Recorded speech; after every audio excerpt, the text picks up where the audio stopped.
So I'm starting my new document in InDesign, and I'm noticing that as I open up my window here, the first thing you see is these old pieces of artwork that I've already done.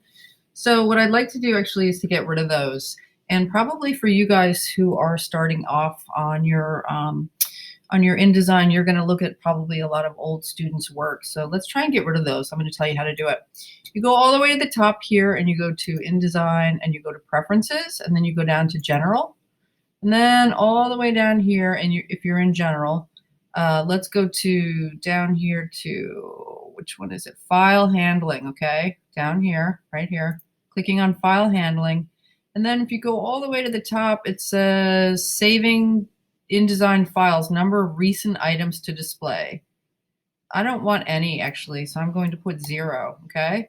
Then I'm going to hit OK. Now you can see that it just opens up with a nice clean slate, which is kind of what I want, okay? So I'm going to start a new file quickly here, and I'm just going to do a letter size file, okay? I'm clicking on that. And now we have a beautiful white canvas. So let's just make sure my window is the way I want it to be. Let's go to Workspace and go to Reset Essentials. Will that work? Yeah, I think that's probably pretty good. So let's start with writing our name. So I went to my text tool and I drew a box, okay? And I started to click here. Now you can see there's a clicking cursor. I'm going to write my name. Now I want to make it larger, right? So in order to make it larger, I can highlight it like that, or I can hit keyboard shortcut Command A, which allows you to make it larger. And then if we go over here on the right, we've got all these different options that we can do to change it, okay? We can change the fill color, we can change the character, the font, and we can change the size of it. So let's change the size from 12 to, let's double click here and make it maybe 70. I want to make it really large. And actually I'm going to make it even larger, 140. Let's do that. It's nice and big. Now I want to change my typeface. So I'm going to go here to the character menu and I'm going to click here. You can see all these different typefaces. And as you go down, InDesign will automatically preview it for you, okay?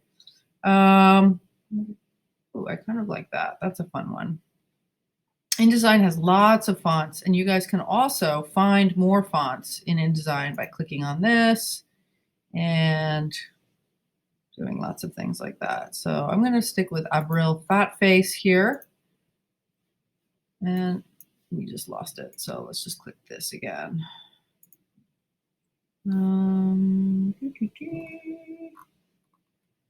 Let's do Escafina here. Okay, so I've got that like that. Another way to make it larger, actually, before we do that, let's just start with some of the main tools here. So you've written something here. This is your text box. And the main tool that you're going to use is this black arrow, which if you click on the text box and drag it around, the black arrow helps you to do that. You don't need the white arrow at the moment, so I wouldn't use that. That's the direct selection tool. What we want to stick with is the selection tool, which is also known as keyboard shortcut V for victory.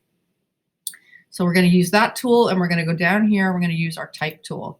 I'm going to click on my type tool again. I'm going to draw a box out, and I'm going to write loves cats. Okay, so we're going to highlight it. I'm going to go back over here to my character tool here, and let's see what we can do here. If I click on these, you'll notice that it opens up more options here. I'm going to make it capitalized, so everything's capitalized, and we're going to make it bigger. Make it bigger like that, so it fits the box. You're going to notice if I make it too big, then it'll just go out of the box, and the box will just show nothing. And you see this little red area here? That means that the box is not large enough. So there's a couple things you can do. You make the type smaller, or you can go back up to your black arrow tool, grab the box, and make it bigger, okay? Now you can see it fits in nicely here. And what about if we put this under here and we made it smaller? There's a couple ways to make it smaller. So again, you go to your type tool, you highlight it, and you go down and make it smaller, okay? I'm going to highlight it again, and I'm going to change the font here. What about if we go back to Escafina? Can we find Escafina again? Where's Escafina? Escafina. G. they are capitalized. I mean, they're alphabetized. So actually, let's not do Escafina. Let's do something like maybe Futura. We'll click on Futura again. And if you do this little arrow, see that little arrow to the left? It allows you to use different things here. I'm going to do that. So what about if we wanted to make it a little smaller? Well, there's another way to make it smaller aside from going here and putting in your type size. You can also go to your black arrow tool, click on your box, grab the corner, and then hit Command and Shift and drag it. And that'll make it smaller or larger, okay? So Command and Shift in your left hand or your right hand, depending on whether you're left or right-handed, and then you drag these corner boxes, okay? Now I'm going to duplicate this box here by hitting Option and dragging it down. Now we've got a duplicate of the box. What about if I wanted to give it make it another color? Let's change Hillary, the color of Hillary to pink, okay? We're not making art here. Let's just set that expectation right away. If you wanted to add a new color, you again can go down here. This is your swatches. You can click on this, double clicking. There's another way to grab a color here like that. Pull this down like that, maybe like a purpley blue, and hit OK. Why did that happen? Nope, you don't want that to happen.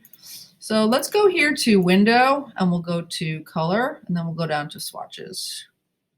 And you can make a new swatch if you go up here. You click on New Color Swatch, and you can choose which color you want. Okay, now you've got your color swatch there.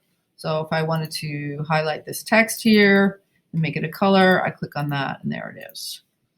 And if you want to view your work so you don't see all these lines, there's a keyboard shortcut for that, which is W, okay? And it's a nice way to look at it. And then you can hit W again and just go back to that. So I want you guys to just be writing things, playing with fonts, duplicating boxes. Again, reviewing quickly. This is your black arrow tool, which is the main one that you use for moving things around, okay? If you wanted to twist this little box of text, see how when I put my cursor right on the corner, it gives these little funny round arrows? You can go like that here, right? Rotation, clicking and then rotating, okay? You can bring it down like that. Again, W is the keyboard shortcut so you can really see what's going on. You could make a box here. Let's make a box here. Oops, what's going on here? Looks like we've crashed.